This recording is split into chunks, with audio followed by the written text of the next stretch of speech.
y alumnos del primer grado de secundaria. Sean bienvenidas y bienvenidos a la programación de Aprende en Casa. Esta es una propuesta diferente para que desde su casa se acerquen a los aprendizajes de las asignaturas y áreas de primer grado. Estos contenidos les serán de mucha ayuda en su crecimiento personal cuando regresen a sus escuelas. En esta ocasión, les vamos a proponer que revisemos un tema que nos interesa a todos. Preguntar es no errar. La situación que estamos enfrentando nos lleva a pensar que lo que aprendemos durante el desarrollo de una investigación escolar acerca de un tema de nuestro interés se puede aplicar en la vida diaria, porque la finalidad de realizar una búsqueda de información es obtener conocimientos que proporcionen respuestas a ciertas interrogantes o problemáticas. Cuando necesiten llevar a cabo una investigación sobre algún tema, recuerden la importancia de tener claro el propósito y seguir un proceso ordenado. Para formular adecuadamente las preguntas que guiarán la indagación, es importante tomar en cuenta lo que ya se conoce y revisar información general sobre el tema. Acompáñanos a ver el video Cómo hacer preguntas para desarrollar una investigación. Bienvenidos a su programa Cocina de Autor. Hoy en el segmento Esta palabra ya se coció, vamos a cocinar una receta deliciosa. ¿Cómo hacer preguntas para desarrollar una investigación? Aquí está el libro, El arte de cocinar una investigación. Pepe, date prisa porque alguien muere de hambre. Antes de preparar este platillo debemos hacernos algunas preguntas muy importantes. ¿Qué tema nos interesa investigar? ¿Por qué me interesa? ¿Qué información previa conozco? ¿Qué más deseo o necesito saber del tema? ¿Por qué es importante saber sobre ese tema? ¿A quién le puede interesar ese tema? ¿Qué fuentes puedo consultar? Pepe, ¿y esto para qué nos sirve? Estas preguntas sirven para darnos una idea general de lo que vamos a cocinar y el resultado que podemos obtener. Bien, ahora sí, los ingredientes o preguntas básicas para preparar nuestra deliciosa investigación y de las cuales se van a derivar más preguntas son: ¿qué? ¿Es el tema o el hecho en sí mismo? ¿Cómo? Son las circunstancias en que ocurren u ocurrieron los hechos o situaciones. ¿Cuándo? Es el momento en que suceden o sucedieron los hechos. ¿Dónde? Es el lugar donde acontecen o acontecieron las situaciones. ¿Quién o quiénes? Son las personas involucradas. ¿Por qué? Son las razones, causas o consecuencias. ¿Para qué? Son los objetivos. Ahora sí podemos empezar a preparar nuestra ensalada. Aquí tenemos muchas opciones para hacerla, que en este caso es nuestra investigación. Picamos finamente las respuestas a nuestras preguntas anteriores y hacemos una barra con todos los ricos ingredientes que tenemos para elegir al gusto. Eso se ve muy rico. Ya me despertó el apetito. En este bol ponemos las respuestas a nuestros ingredientes. Primero, elegimos nuestra base verde, las del qué. Por ejemplo, ¿qué tema voy a investigar? ¿Qué me interesa de este tema? ¿Qué voy a preguntar? Después, veamos un extra verde. Las del cómo. Por ejemplo, ¿cómo lo hizo? ¿Cómo pasó? ¿Cómo lo descubrió? Ahora vamos con la proteína, las del cuándo. Por ejemplo, ¿cuándo fue? ¿Cuándo lo hizo? ¿Cuándo lo inventó? Añadimos un extra de proteína. Las del dónde. Por ejemplo, ¿dónde lo escribió? ¿Dónde la compuso? ¿Dónde ganó el premio? Por favor, déjame elegir las de los vegetales. ¿Quién o quiénes? Por ejemplo, ¿quiénes? ¿Quién o quiénes lo hicieron? ¿Quién o quiénes lo descubrieron? Y de crocantes están las del por qué. ¿Por qué es importante? ¿Por qué lo descubrió? ¿Por qué lo escribió? Y las que me encantan son las del aderezo. El para qué. ¡Ay, este agridulce es buenísimo! Por ejemplo, ¿para qué lo investigo? ¿Para qué lo descubrió? ¿Para qué lo inventó? Por último, todo platillo debe llevar una pizca de sal y pimienta. Servimos a cada comensal y esta palabra ya se coció. Lo que no debemos olvidar es que los ingredientes o preguntas básicas son súper importantes para preparar nuestra deliciosa investigación. Recordemos que el qué, cuándo, dónde, quién o quiénes, por qué y el para qué son las preguntas básicas de las cuales se van a derivar otras que nos ayudarán a obtener más detalles de la investigación. Esto fue su programa Cocina de Autor. Y recuerden que tendremos más recetas en esta palabra ya se coció. ¡Hasta la próxima! Repasando lo que acabamos de observar, existen preguntas básicas que han de hacerse para desarrollar nuestra investigación. Estas deben comenzar con las siguientes interrogantes: ¿qué? ¿Cómo? ¿Cuándo? ¿Dónde? ¿Quién o quiénes? ¿Por qué? ¿Y para qué? Es decir, saber qué tema nos interesa investigar, qué información se conoce previamente y por qué es importante. Por mencionar algunas, son preguntas básicas de las que será posible derivar otras que ayudarán a definir más interrogantes del tema investigado. Cuando ya tengan un listado de preguntas sobre lo que desean averiguar del tema, habrá que ordenarlas y jerarquizarlas en subtemas, lo cual se puede hacer en orden lógico o jerárquico. Por otra parte, elegir el tipo de formato con el que se darán a conocer los resultados de una investigación significa una importante toma de decisión, pues se requiere considerar varios aspectos. Por ejemplo, una mesa redonda, un debate o una asamblea son todas formas de exposición oral que requieren de apoyo de diferentes portadores textuales como carteles, diagramas, esquemas, fichas y notas, entre otros recursos. Los invito a que veamos qué nos sugiere el siguiente video. Prácticas sociales para comunicar una investigación. Bienvenidos a una emisión más de su programa favorito, Cocina de Autor. Hoy nos acompañan en el Café de las Musas Marie Curie, científica polaca, pionera en el campo de la radiactividad, quien dedicó toda su vida a la investigación y cuyo trabajo mereció 2 premios Nobel de Ciencias. Nos acompaña también el físico alemán Albert Einstein, cuyos trabajos son vistos como piezas fundamentales en la física actual. Gracias a sus aportaciones, hoy podemos disfrutar, entre otras cosas, de la Internet y la televisión.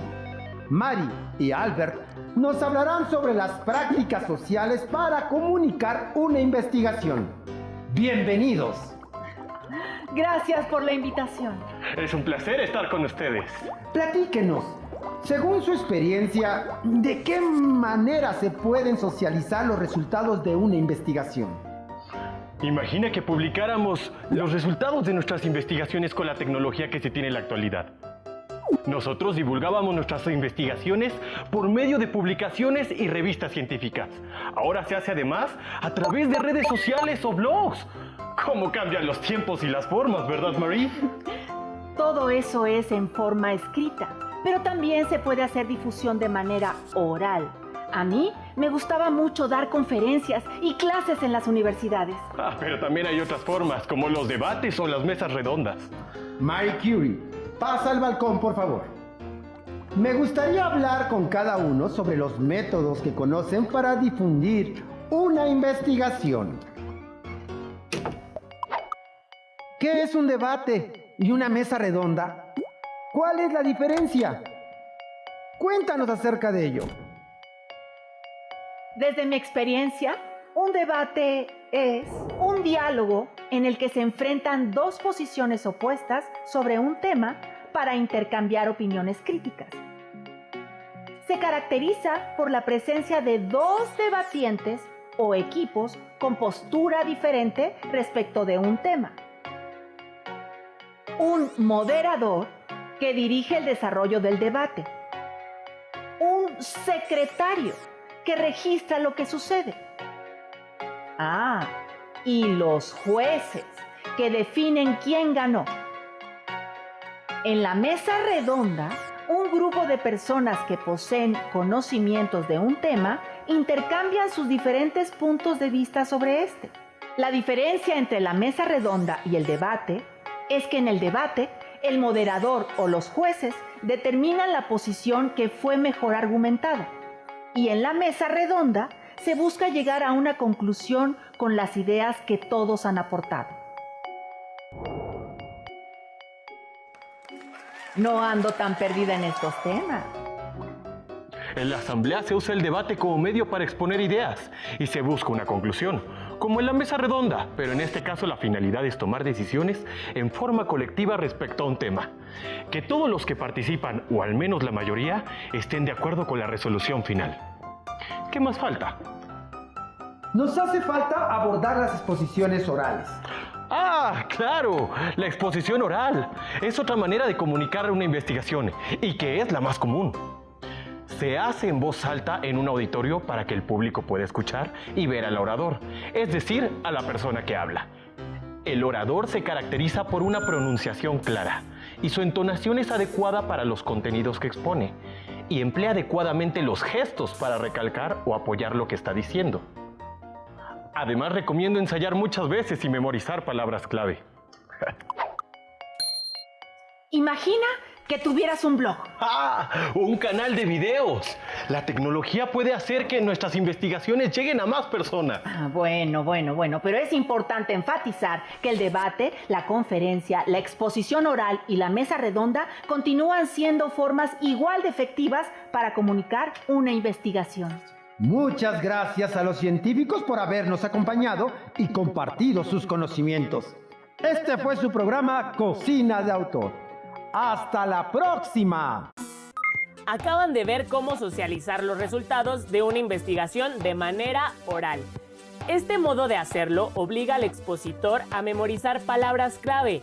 Una segunda forma es a través de conferencias, aunque la manera más común de dar a conocer los resultados es por medio de la exposición verbal.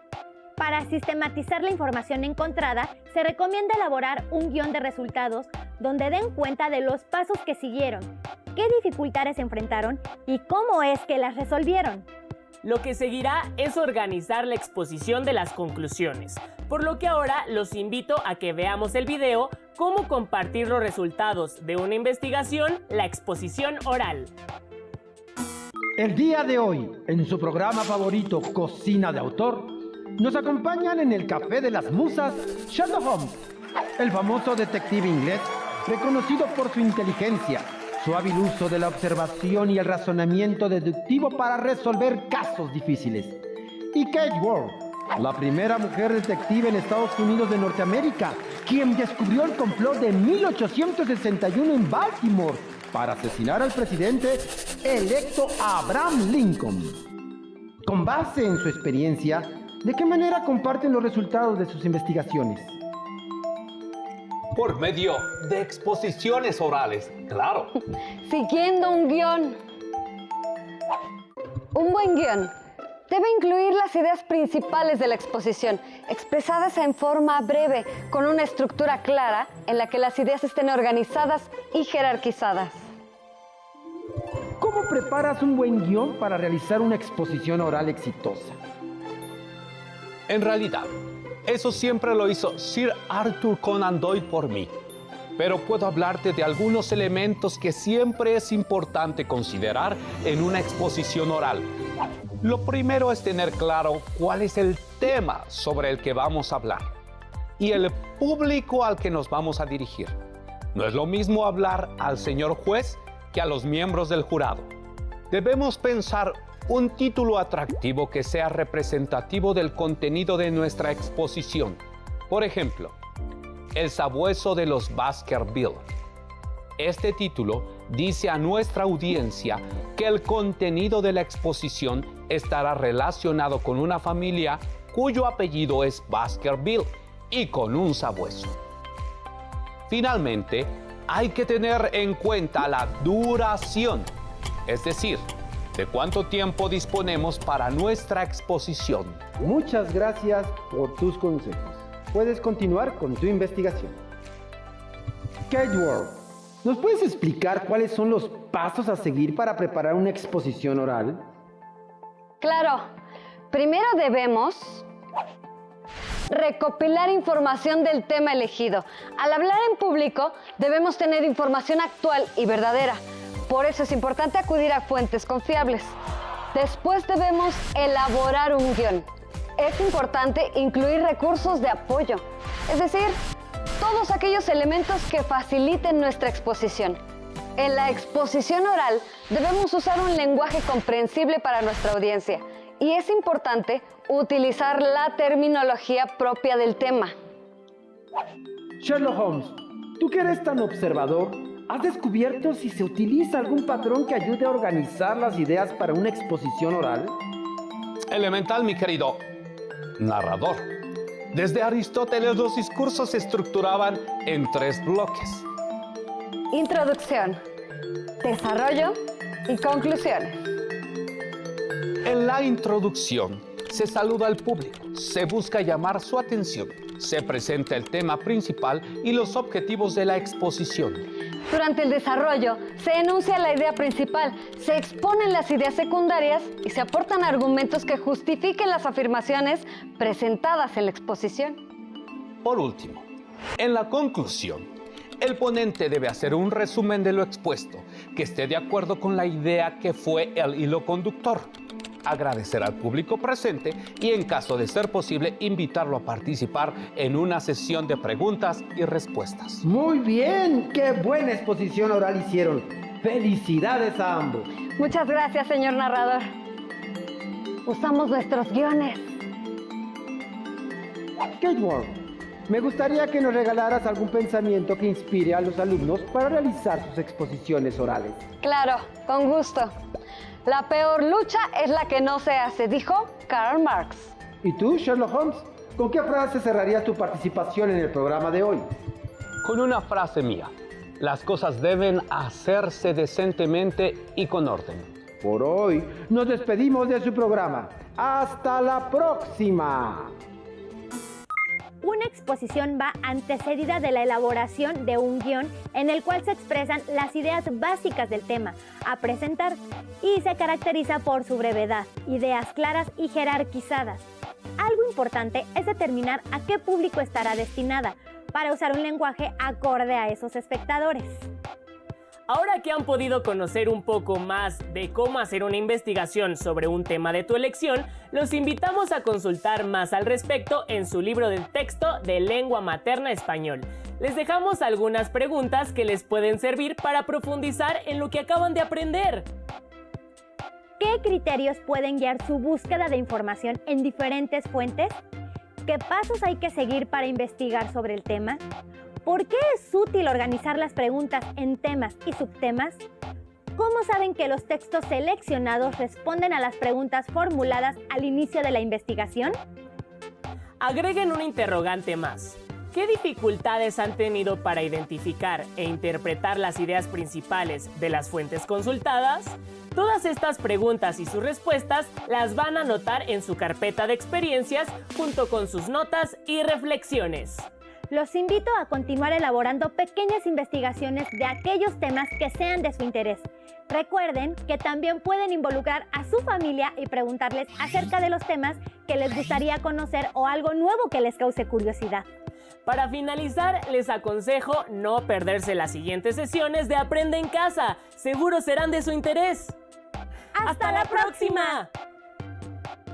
¿Qué criterios pueden guiar su búsqueda de información en diferentes fuentes?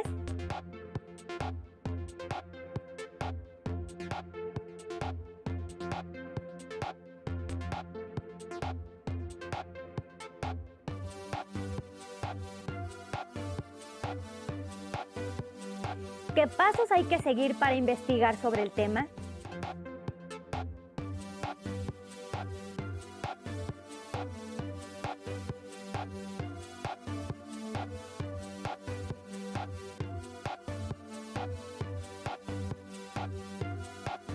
¿Por qué es útil organizar las preguntas en temas y subtemas?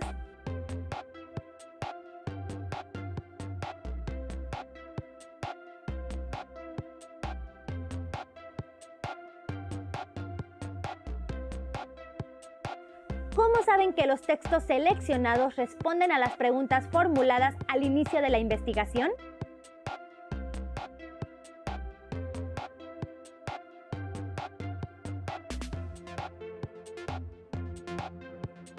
¿Qué dificultades han tenido para identificar e interpretar las ideas principales de las fuentes consultadas?